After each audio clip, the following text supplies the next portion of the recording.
My name is Olivia Parker. I'm 29 years old and 2 days before Christmas. I stepped off a 10-hour travel day from New York straight into the dumbest ambush my family has ever tried to pull on me.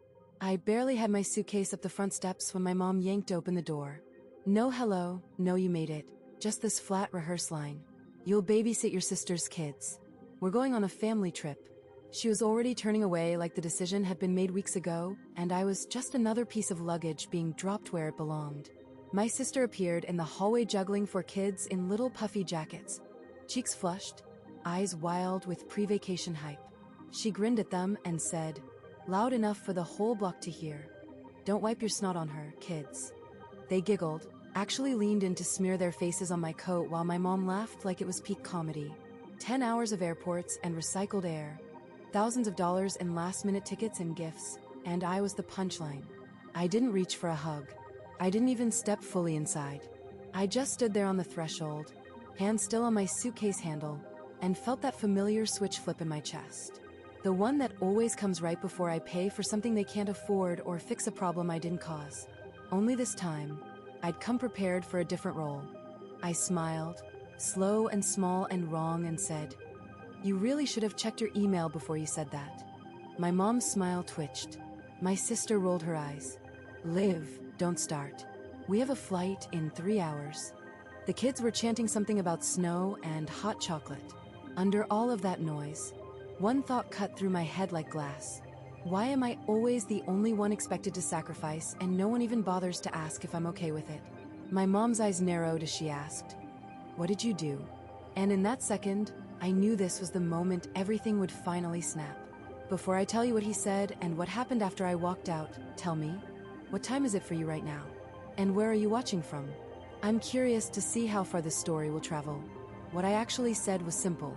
I'm not staying to babysit, and you might want to open your reservation app before you start loading the car. My mom, Karen, blinked like I'd spoken another language. My sister, Jenna, let out this sharp little laugh, shoved a diaper bag into my arms and said, "You're hilarious, Olivia. Guys, say hi to Aunt Liv. She's your Christmas present."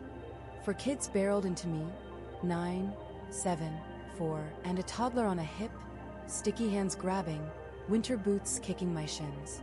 Behind them, Karen already had her rolling suitcase by the door, coat on, purse zipped like she was a celebrity on her way to the airport, and I was the hired help. "Mom," I said, lowering my voice, "I didn't fly across the country to be your free nanny while you go to Breckenridge." She froze. "How do you know where we're going?" she snapped. I shrugged. "You texted me the Airbnb link by accident instead of Jenna 2 weeks ago." I watched the realization crawl over her face, and since the confirmation came through on the card with my name on it, I did what I always do when my card is involved. Jenna scoffed. "Checked every little thing like a control freak?" "No," I said. "I canceled it 3 days ago." For a full heartbeat, nobody breathed. Then Jenna fumbled for her phone, thumb flying over the Breckenridge Lodge app. I could see the screen reflected in her wide eyes. Reservation canceled. Refund processed. Karen stepped closer, voice dropping into that dangerous, shaking register. "Olivia, tell me you're joking." I remembered every favor over the last 5 years. Refinancing their Phoenix house with my credit because theirs was wrecked, putting the utilities in my name just for a couple months, then mowing Jenna's rent because daycare is so expensive, paying for groceries from New York at 2 a.m. so my nieces and nephews wouldn't eat ramen again. I remembered wiring money last spring instead of going on a trip with friends because Karen had called crying about the mortgage. All those little helps that added up to me silently funding their entire life while I lived like a grad student in Manhattan. "You didn't read the last few statements, did you?" I asked. Karen's jaw clenched. "I've been paying that card off for you, remember?" I continued, "Along with the house, the power, the internet, Jenna's minivan payment. You gave me the login. You signed everything over because I was the responsible one. So no, I'm not joking. I took my name off your vacation." The 7-year-old tugged my sleeve. "Are we not going to the snow, Aunt Liv?" Behind him, the 9-year-old whined. "We told our friends we were going skiing." Their little faces tilted up for answers they should have been getting from their mother, not from the walking wallet they call aunt. "You're not going anywhere with me in charge," I said gently. "You're not my responsibility." I turned back to Jenna. You never asked if I was okay missing work for a week or if I wanted to fly out. You and Mom just decided I'd drop everything because my life must look flexible to you. In my head, a montage flashed. Last Thanksgiving, when I skipped a firm retreat to come home and help out, only to spend 4 days cooking and babysitting while Jenna went Black Friday shopping and Karen bragged about her New York lawyer daughter funding the turkey. The 4th of July before that, when my bonus check went straight to their overdue property taxes instead of into my own savings. If I had said no even once back then, if I'd walked away instead of wiring money, where would I be right now? On a beach in Mexico? In my own condo instead of a shoebox rental? Maybe not here standing in a Phoenix doorway being handed for kids like a free daycare center. The 4-year-old stomped. We want to go outside. She ran toward the yard in her little sneakers, no hat, no gloves, December wind slicing down the street. No, I said sharply, catching her hood. You're not going anywhere until someone who actually lives here takes responsibility. Her lower lip trembled. The toddler started to cry in sympathy. Jenna threw her hands up. See what you did? Why are you being so dramatic? It's 1 week, Liv. You fly first class all the time. You'll survive playing house with your nieces and nephews. I looked from Karen's clenched jaw to Jenna's flaring nostrils and felt that cold, steady place in me settle. I don't fly first class, I said. I fly economy.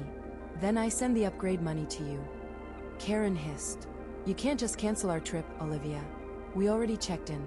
The flights, the lift tickets. About those flights, I interrupted. You'll want to check your airline app, too.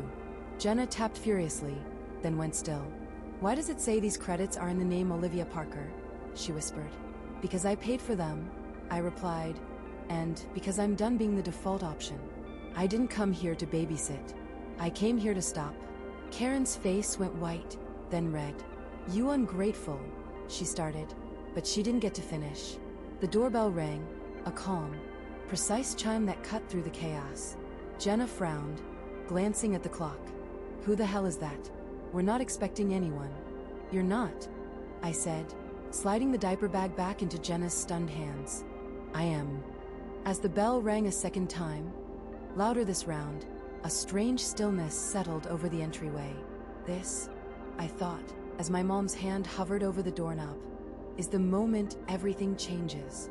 Karen swung the door open with the brittle politeness she saves for strangers, and there she was, a woman in her early 40s, dark blazer over jeans, state-issued badge on a lanyard, clipboard tucked under one arm.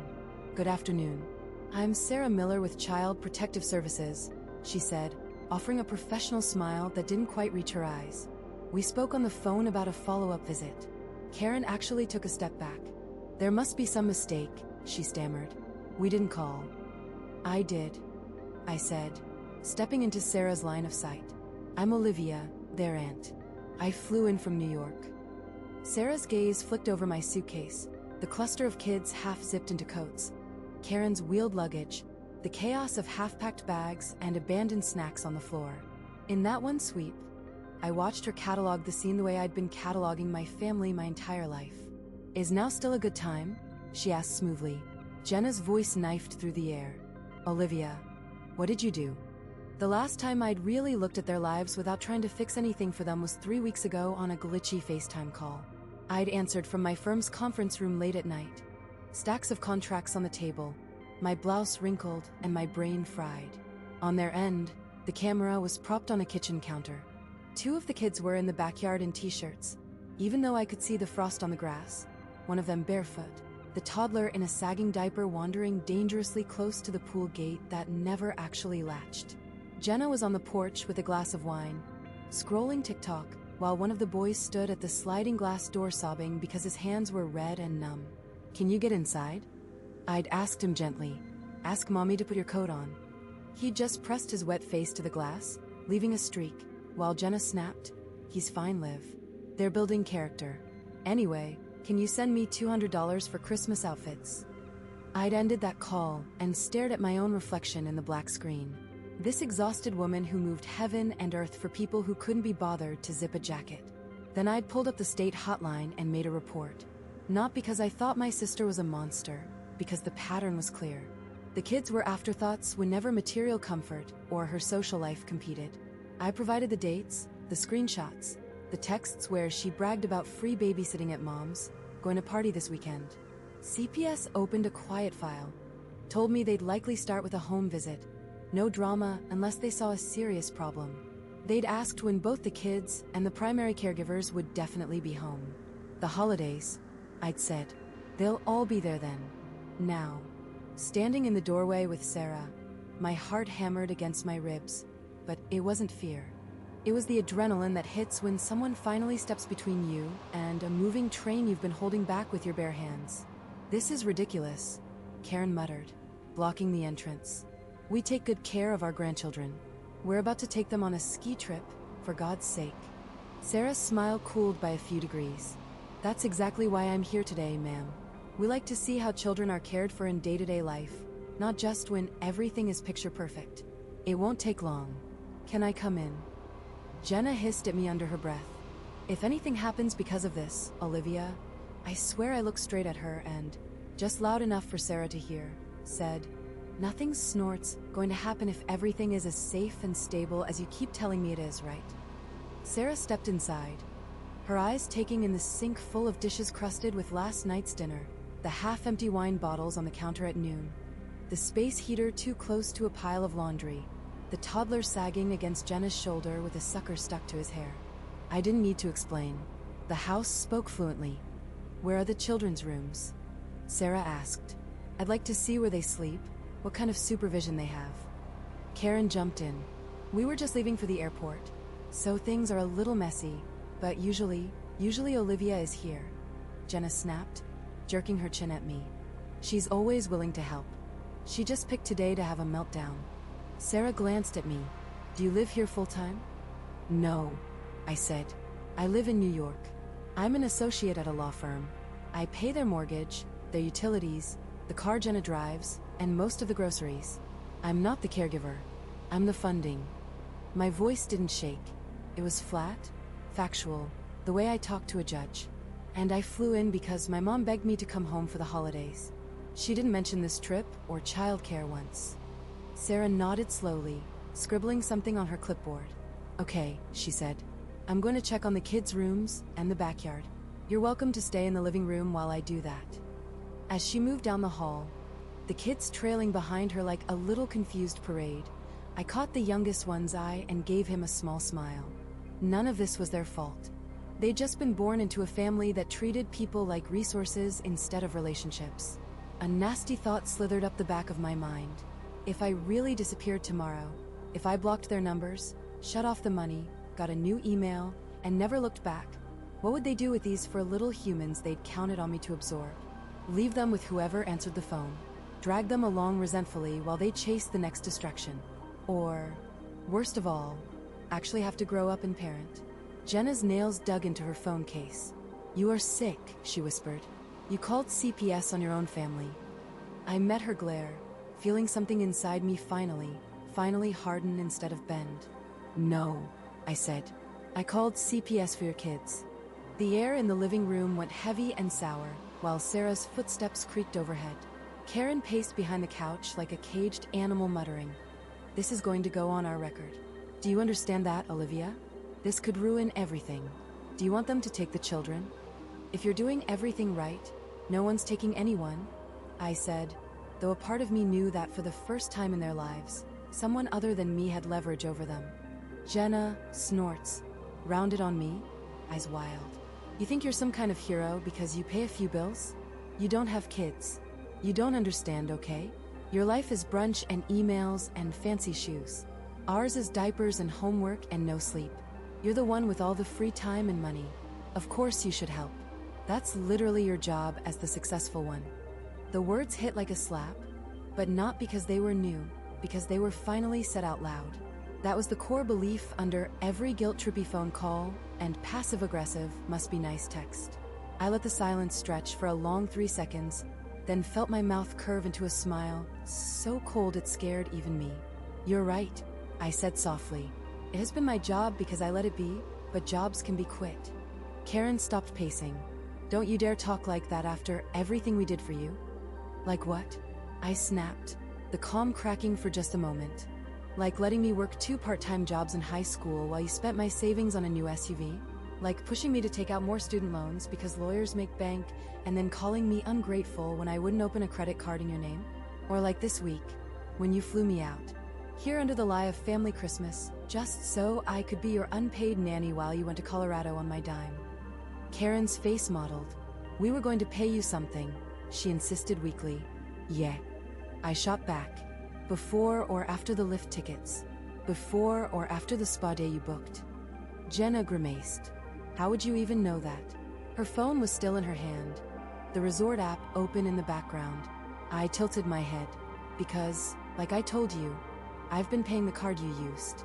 And when I see a $2,400 charge labeled Summit Ridge Spa and Lodge on an account that's supposed to be for groceries and bills, I look into it. Jenna's voice rose to a shriek. You had no right to cancel that trip or touch those flights. They were in my name, I said. Paid with my card, my miles, my credit score. You stopped opening your own statements a year ago, remember? Too stressful. So I logged in. I consolidated. I refinanced. I became the adult while you all played victim. I reached into my carry-on and pulled out a thin folder I'd tucked there before boarding at JFK. This, I said, laying it on the coffee table, is every payment I've made for you in the last 3 years. Mortgage, electric, water, internet, car, even the stupid streaming services so you could binge reality TV while telling me you couldn't afford shoes for the kids. Jenna snatched the top page. Her eyes skated over the numbers. $1,800, $600, $320, month after month after month. Her mouth opened and closed like a fish. This can't be right, she whispered. You make it look so bad. Numbers are neutral, I said. They just are what they are. Somewhere above us, a kid laughed at something Sarah had said. A bright, oblivious sound that cut across the tension like a bell. Karen seized on it. See? They're happy. They're fine. You blew this way out of proportion. I leaned back against the wall, feeling strangely steady. Happy kids don't erase unpaid mortgages, I said. They don't erase unsafe choices. They don't erase the way you've turned me into an ATM with a pulse. Jenna's face twisted. You love throwing that word around. ATM. You know what you really are? Bitter. You couldn't find anyone to have kids with, so you punish me for having a family. That one landed in the softest part of me. The place where my quiet fear of ending up alone lives, curled up and ashamed. I felt it flinch. And then I felt it burn away. There it is, I said almost pleasantly. The line you've wanted to say for years. You don't have kids, so your life doesn't count. My voice dropped. Thank you for finally being honest, Jenna. It makes this next part so much easier. Her bravado faltered. What next part? I didn't just cancel your trip, I said. 3 weeks ago I stopped the automatic mortgage payments. Your lender sent a very polite letter to this address, which I'm guessing is still unopened on the kitchen counter under that pile of coupons. They'll give you a little grace period. Then the late fees start. A few months from now, if no one pays, the notices get less polite. Karen gasped, actually staggering back a step. You wouldn't do that to your own parents. I already did, I said. Yesterday on my lunch break, I went down to my bank and signed the paperwork to remove my name from your loan. If you want to keep this house, you'll have to qualify on your own income and credit. That's fraud, Jenna spat. No, I said evenly. It's called no longer co-signing. Look it up. Jenna was shaking now. The van, she blurted. You co-signed for the van. The kids need I reported the missed payments this morning. I cut in. The repo company will come at the end of the month unless someone brings the account current. They will not be calling me. Karen's hand flew to her mouth. The power, she whispered. The water. Olivia, you wouldn't I already did that, too, I said. The auto pay is gone. Next week, if you don't put a card in your name on those accounts, the lights go off. The Wi-Fi dies. No more streaming, no more late night shopping, no more FaceTime calls asking for just a little help until Friday. Karen's eyes filled with panic. No way. Please, she whispered, voice cracking on the last word like she could rewind the clock with sheer desperation. Before I could answer, footsteps sounded on the stairs. Sarah appeared, the 4 kids behind her, calmer now, curious eyes bouncing between the adults. Thank you for your time, she said businesslike. I've done an initial walkthrough. I'm going to leave you with a checklist of some safety concerns. Outlets that need covers, the gate on the pool that needs a proper latch, supervision issues that need addressing. This visit will go on file as a warning. I'll be back for a follow-up after the holidays. If things have improved, that'll be the end of it. If not, we'll have to look at other options. Jenna choked. Other options? Sarah met her gaze squarely. Support services, parenting classes, in extreme cases, placement with relatives or foster care. We're nowhere near that yet. But you need to understand this isn't a joke. Jenna's eyes darted to me, full of pure hatred. She planned this, she spat. She timed it. She wants to ruin us. Sarah lifted a hand. Right now, I don't care about your sibling dynamics, she said. I care about those 4 kids. And they need sober, present adults making safe decisions for them. Take the checklist seriously. That's all I'm going to say today. She handed Karen a stapled packet and walked to the door. The kids trailed after her, whispering. As the door clicked shut behind her, the last thin layer of pretense in that house went with it. For a second after Sarah left, nobody moved. The only sound was the hum of the refrigerator and the distant bark of a neighbor's dog. Then Karen rounded on me. You have humiliated this family, she hissed. With that woman, with this money stunt, with everything. You think your fancy New York job makes you better than us? You think you can just walk in here and tear our lives apart because you're having a tantrum? I picked up my folder from the coffee table and slid it back into my bag. I didn't tear anything apart, I said quietly. I just stopped taping it together so you wouldn't have to see the cracks. The front door opened again and my dad, Tom, stepped in. Car keys in hand, sunglasses still on like he was mid-vacation already. What's going on? He demanded, taking in Jenna's blotchy face. Karen clutching the CPS checklist, my suitcase still parked in the entryway. We're going to miss our flight. We're not going anywhere, Jenna snapped. Olivia canceled everything and called CPS on us. His head swiveled toward me, fists clenching. Tell me that's not true. I met his stare, remembering the voicemail he'd left me last month when I told him I couldn't cover their property tax again. The way he'd snarled, after everything we sacrificed for you. You can't even do this one thing? The resort is canceled. The flights are in my name now. CPS just left. And I've taken my name off your financial mess, I said. All of that is true. He took a step closer, crowding into my space the way he used to when I was 16 and dared to push back. We raised you, he growled. We kept a roof over your head, food in your mouth. We didn't get help from anyone. And this is how you repay us? By trying to destroy us? I laughed once, a flat, humorless sound. You kept a roof over my head until I was old enough to keep a roof over yours, I said. Then you handed me the bills and called it family teamwork. You know who actually helped? Me. While you pretended the pensions and disability checks were enough, and I watched collection notices pile up, Karen jabbed a finger at my chest. You're the oldest, she snapped, finally saying the line I'd been waiting for. That means something. It means you step up when family needs you. Your sister has 4 kids. Your father's back is ruined. My health isn't what it used to be. You don't get to opt out because you're tired. This is your responsibility. Something in me went very still. No, I said. It was my responsibility when I was a kid and had no choice. It was my responsibility when I was drowning in law school debt and still wiring you money because I couldn't stand the thought of the kids sitting in the dark. But I'm an adult now. I get to decide what I'm responsible for. And I am choosing myself. Jenna scoffed. You're not choosing yourself. You're choosing revenge. I looked at her, really looked at the dark circles under her eyes, the way her hand trembled on the CPS checklist. Revenge would be calling Sarah back and telling her to come take the kids today, I said. Revenge would be reporting every lie you've told on your benefits applications, every time you worked under the table and still collected aid. All I've done so far is step back and let your own choices catch up to you. Dad's face darkened. You wouldn't dare, he said. We need that help. We're entitled to it. You're entitled to exactly what the program says you are, I replied. And that's up to them to figure out. I thought of the online forms I'd filled out 3 months ago, the scanned copies of checks and bank statements I'd attached, the careful, clinical language I'd used. Concern about misuse of funds in multi-adult household with dependent children. I hadn't hit submit out of anger. I'd done it out of exhaustion. No more being their shadow welfare program on top of the actual one. You're the one who pushed this into official channels, I continued. Not me. I just finally told the truth to someone whose job is to listen. Karen crumpled the CPS checklist in her fist. You think they're going to help us more because you tattled? She spat. No, I said. I think they're going to look at the full picture. The pensions, the disability, the housing assistance, the way Jenna doesn't work, but somehow always has new nails and a full bar cart. And then they'll decide if you still qualify. That's out of my hands now. Dad stared at me like he didn't recognize me. Where are you even staying? He demanded. Here. After what you've done. I weighed my answer.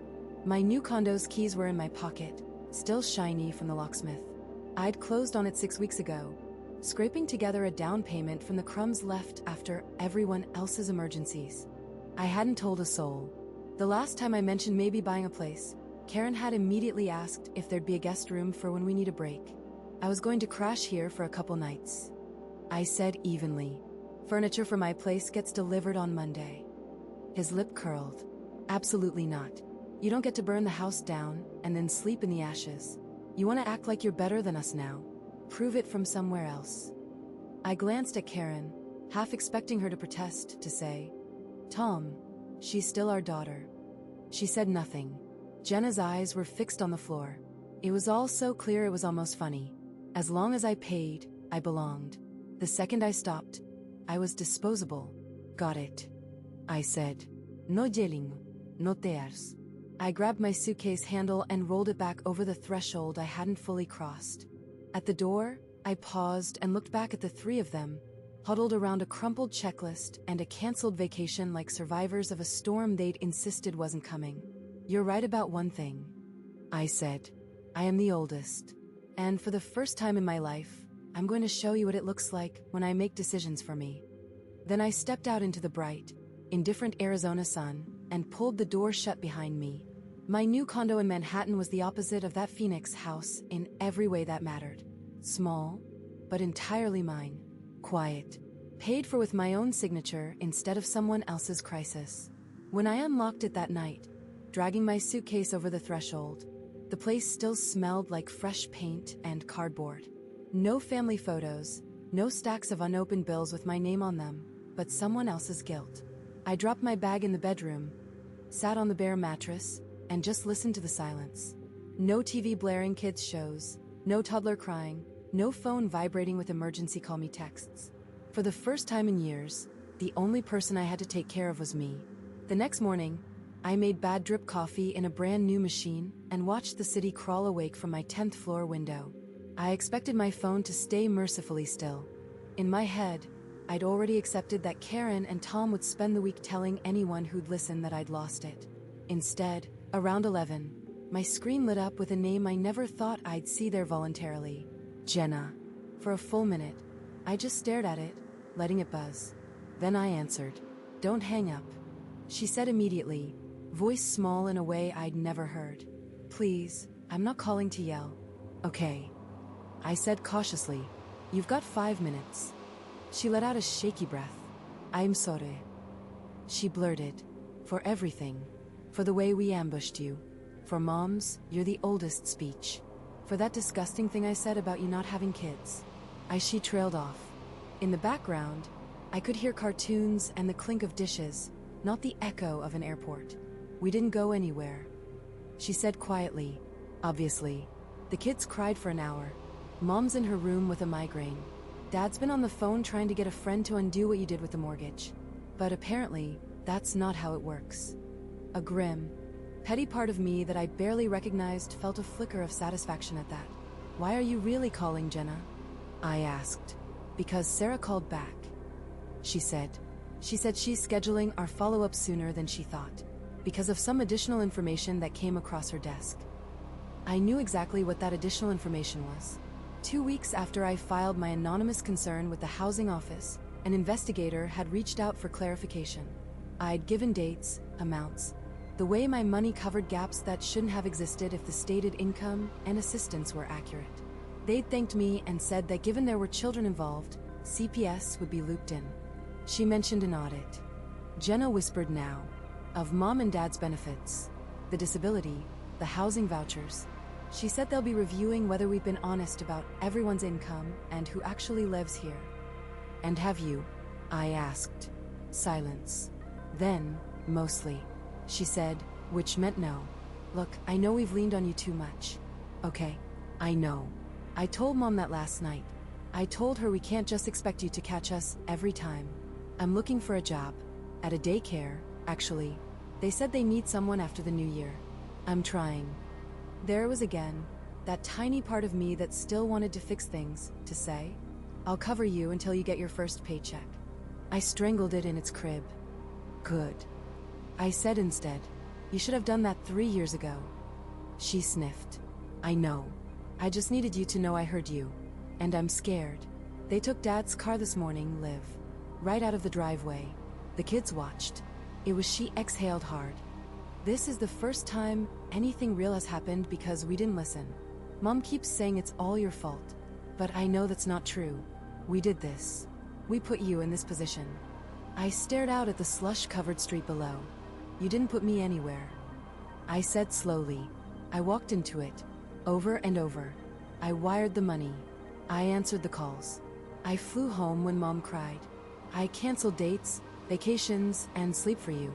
That's on me. This, I gestured around at my empty condo, is me finally stepping out of that role. So what now? Jenna whispered. We're just cut off. I could hear the terror in her voice, and under it, something else. The dawning realization that no backup plan was coming. What now as you figure it out? I said. You and Mom and Dad decide whether you're going to fix this or let it all fall apart. You parent your kids. You work. You talk to the caseworkers. You live within what you actually have, not what you can squeeze out of me. I hesitated. I'm not calling CPS back to ask them to go easy. I'm not calling the bank to put my name back on anything. I'm not wiring you a lifeline every time you feel uncomfortable. Those days are over. Jenna was quiet for a long time. When she spoke again, her voice was steadier. Okay, she said. Okay, I hate it. I hate you a little bit right now, if I'm honest. But I get it. She swallowed. If I send you a picture of the kids, will you at least look at it? That somehow hurt more than any accusation. Yeah. I said softly, I'll look. After we hung up, my phone buzzed again almost immediately. This time, it was an unknown number from Arizona. I let it go to voicemail. When I played it back, my dad's voice filled the room, low and cold. If you think this is over, you're dumber than I thought, he said. Snorts. You want to embarrass this family? Go ahead. But you don't get to walk away clean. You'll see. He hung up without another word. I sat there, listening to that threat dissolve into digital static, and instead of fear, I felt clarity. Dad wasn't used to losing control. Cutting off my money meant he couldn't use me as his personal disaster fund anymore, and that terrified him. If he wanted to escalate, he'd be doing it without my help for the first time in decades. I opened my laptop, logged into my bank accounts, and with a few deliberate clicks, I canceled the last 3 recurring transfers. Groceries, cell phone plan. The miscellaneous fund I'd set up for Jenna's emergencies that had somehow turned into her fun money. Then I pulled up an email from a housing investigator I'd been ignoring for a week, asking if I had any additional documentation. I attached the scanned folder of payments, hit send, and sat back. A quiet, razor-sharp bridge had been built between my exhaustion and their consequences, and her name was Sarah Miller. By the last week of January, the dust had settled just enough for me to see the shape of my new life. My condo had furniture now. A couch I'd picked because I liked it, not because it was on clearance. A bed frame that didn't wobble. A small dining table with exactly 2 chairs because I didn't need more. I woke up to my own alarm instead of a 6 a.m. crisis call. My savings account, for the first time ever, stayed the same for an entire month. No mysterious withdrawals. Just until payday. In Phoenix, everything was coming due at once. The benefits office had sent Karen and Tom a letter. We regret to inform you that your case has been selected for review. And Jenna texted a photo of it late one night. A single word underneath. Why? I didn't answer. The next image she sent, a week later, was of their driveway. No ban. No sadan. Just oil stains on the concrete. Beneath it, they took both. I put my phone face down and went back to highlighting a contract. A few days after that, a small envelope with no return address showed up in my mailbox. The handwriting on the front was painfully familiar. The loopy cursive that had signed every permission slip and every birthday card when I was a kid. My mom's. Inside was a check for $300 and a note on lined paper. "We're doing what we can." It said. "I know it's not enough." I didn't cash it. I slid it into a drawer with my passport and my condo deed. A tangible maybe in a box of definite. I wasn't interested in punishing them forever. I was interested in seeing if this sudden sense of accountability would last longer than their guilt usually did. In early March, my email pinged with a message from Sarah Miller. She thanked me for my cooperation, then outlined the results of the review in cool, bureaucratic language. Some benefits adjusted, others suspended pending repayment. Mandatory parenting classes for Jenna. Unannounced, clears throat, home visits scheduled for the next 6 months. The children remain in the home at this time. She wrote, "There is significant room for improvement, but we have seen initial positive changes." Attached was a brief note. "I know this has been difficult. Your report likely prevented things from getting worse. Take care of yourself." 2 days later, Jenna emailed me a photo of the kids standing proudly in front of a small worn apartment complex, each of them holding a key on a colorful plastic ring. The caption read, "Our own place. Tiny, but ours. Thank you, even if you hate me." I stared at their faces. The missing front tooth. The crooked ponytail. The way the oldest stood slightly in front of the others like he'd appointed himself their shield. And felt something unclench. I didn't respond right away. I let a couple of weeks pass. Let my own reaction settle. Then, one evening as snow drifted past my window in lazy spirals, I snapped a picture of the Manhattan skyline from my living room. Streaks of light cutting through the dark. I typed back, "No hate, just boundaries." That was it. No heart emoji. No love you. No promise to visit soon. Just a line drawn clearly between their lives and mine. Karen snorts, hasn't called. Tom definitely hasn't apologized. Men like him don't. They wait for the world to bend back toward them. For the person who finally said no to eventually soften and say, "Fine, just this once." But I don't bend anymore. One night, sitting on my couch with a mug of tea, I realized I was laughing. Not at a show or a text. Just at nothing. At the absurdity of how quiet my life had become. There was no dread in my chest when my phone lit up. Because half the people who used to drain me didn't have the new number. There were no surprise overdraft alerts because someone else's emergency had eaten my rent. There was just space. Room to breathe. Room to think about what I wanted. Trips I might actually take. Hobbies I might pick up. Maybe one day a family built on choice instead of obligation. People love to talk about loyalty, about blood and duty, and we're all we've got. But here's the question that keeps circling in my head when I look back at that Arizona doorway. What do you think happens when the person you've always treated as the backup plan, the safety net, the one who will always say yes, finally walks away and doesn't come back?